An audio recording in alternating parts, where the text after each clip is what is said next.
What's good with you? This is Auntie Rick with a Ricky Quickie.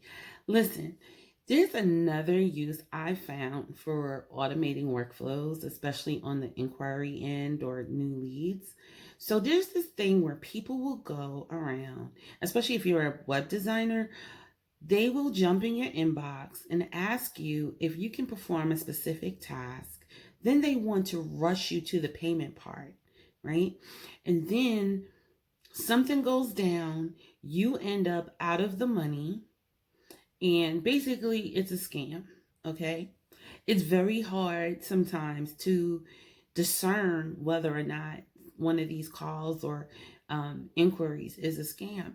But one way to protect yourself is through using your workflows and automations, right? Because what happens is someone makes an inquiry and asks if you can do X, Y, and Z, right? Now, I received an email recently that addressed me by my company name. It wasn't even written correctly.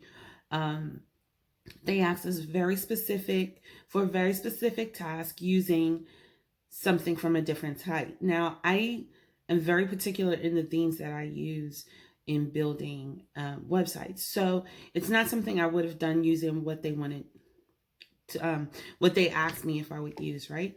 So what I did was I just went through my lead nurturing workflow and I sent them the information that said basically, listen, that's something we can discuss, but I need more information about your project first, which includes my questionnaire.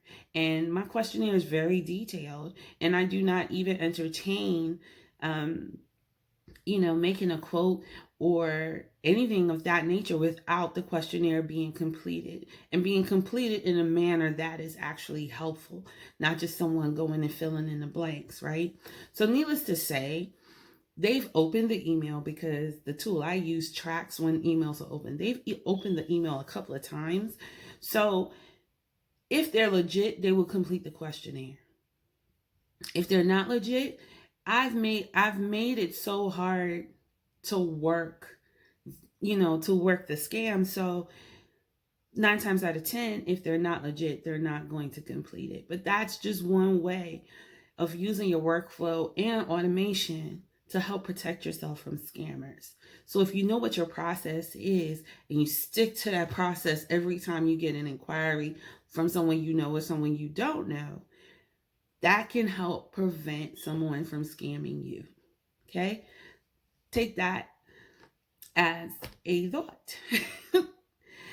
Anywho, this has been Auntie Rick with a Ricky Quickie.